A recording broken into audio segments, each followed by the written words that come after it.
JP, what's going on, man? Welcome to the show. Welcome back. It's been a while. Haven't heard from you. I mean, I heard from you this week, but it feels like it's been a while, man. I mean, what you been up to? What's going on? What you been up to, man? Man, it was all a dream. I used to read Word Up magazine. Salt and pepper and heavy D up in the limousine. Yes, sir. Come on, man. Man, what's your favorite? Pictures on my wall every Saturday. Rap Attack, Mr. Magic Molly Mall. Come on, man. You talking about the history? I grew up in this, man. Yes, sir. Yes, sir. Look, what's your favorite? Man, that means way more to me than any of the Trump dump stuff, man. I'll be honest with you. It really does. What's your favorite Biggie track? What's your favorite Biggie song? Hey, we listening to it, Juicy, baby. Oh yeah, yo, you got to play in over there. Come on, man, look.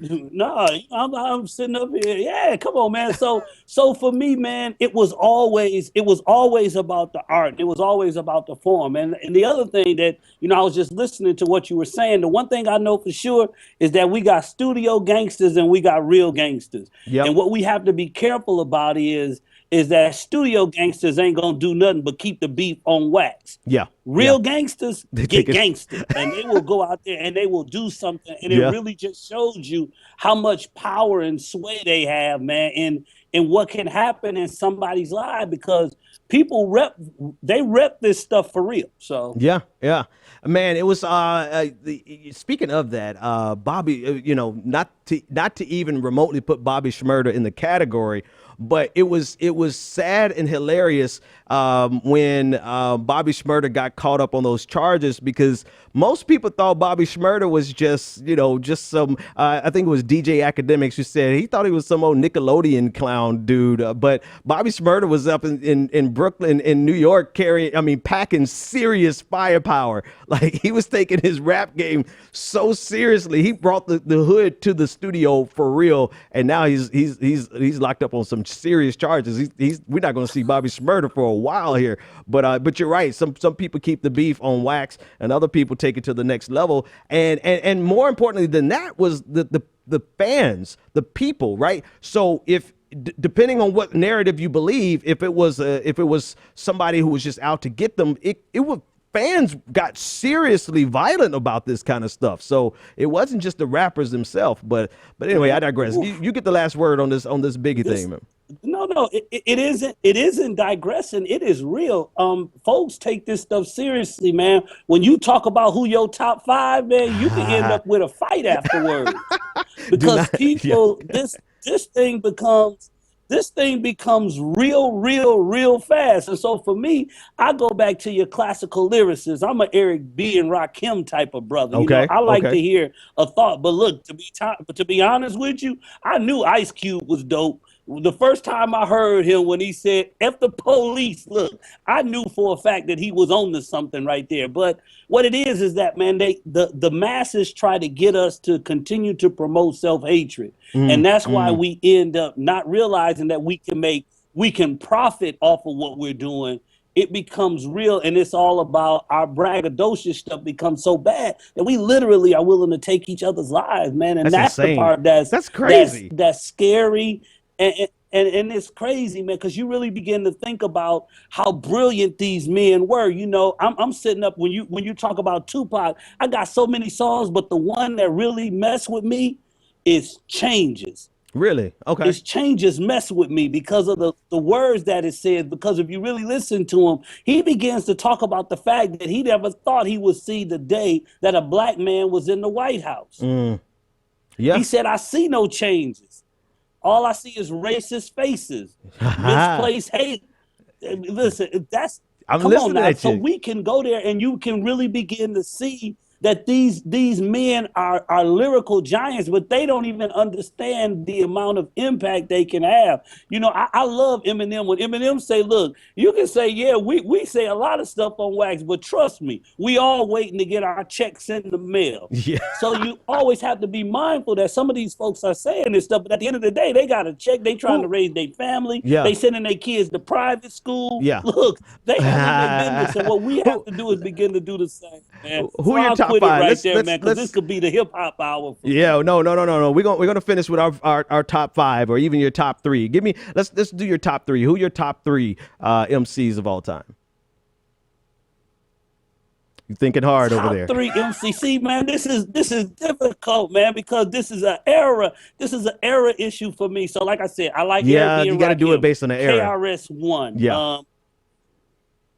Yeah, because I got to do them in eras, man. So I'm gonna start back then, because that's when that Eric B. Rakim album, when it first came Yeah. out, the first time I saw him live on stage, Yeah. Public Enemy didn't show up, and Eric B just sat there on that microphone, Wow. and he rocked the house. Okay. Saginaw, Michigan. I'm telling you. All right, so let's do a top three. Begin to see it. I love. Let's do a top three of, let's say, Biggie's era, and then let's do your top three of today. Okay, well, you gotta throw Biggie, you gotta throw Pac in there, man. And I'm trying to think who else. You know what? I actually like Tretch, man. Really? Yeah, no. I mean, there's a lot to like there. I like Tretch. There's a lot to like there. So those are your top three? I like Tretch, man, because Tretch could float, man. I loved it. I loved his flow pattern, man, and I just loved the way that he talked about, those types of things. That was good, man. So that was me. Yeah, that was me all day. I love Ghetto Bastard, man. That's one of my favorite songs.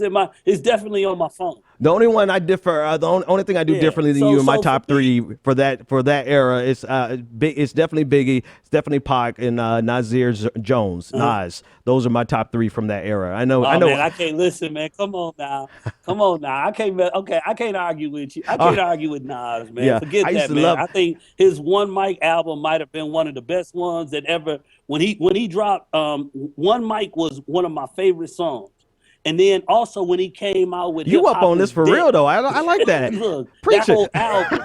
You up on this for real. I like that. Yeah. Oh yeah. Hip hop is dead. All right, we gotta shift gears. We gotta shift gears. Let me jump in. We gotta shift gears, but I gotta get your it doesn't have to be today, right? Let's go circa 2006. Let's go back to anything post Biggie. Let's go after Biggie and Pac, that era. Who your top three in that after that?